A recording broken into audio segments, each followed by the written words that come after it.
May I give you a 2-minute overview so that you'll be able to read your auto insurance contract? Let's start.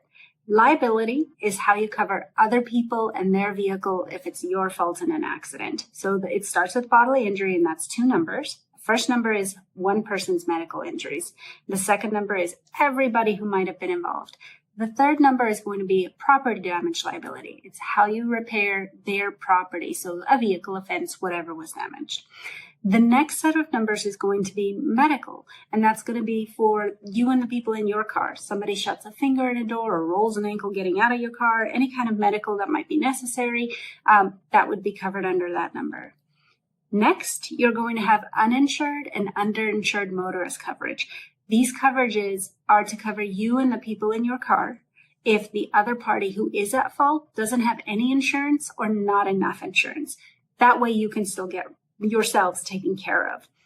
The next set of numbers are going to be specific to each individual vehicle. So you're going to have your comprehensive and collision coverage.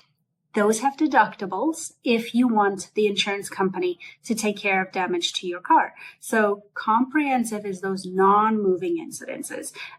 It catches on fire or it's keyed, something like that. The collision coverage is the moving things. So anytime your vehicle is in motion, it's going to be collision coverage. You also have the option of adding on towing. You have the option of adding on rental car coverage. Rental car is going to be if your vehicle is in an accident and being repaired by the insurance company, it allows you to get another vehicle to drive while that vehicle is being fixed. And then the last is you have the optional coverage of no deductible on glass. So that's a really quick summary, but I think with that information, you should be able to look at your existing policy and say, okay, this is what I actually have currently.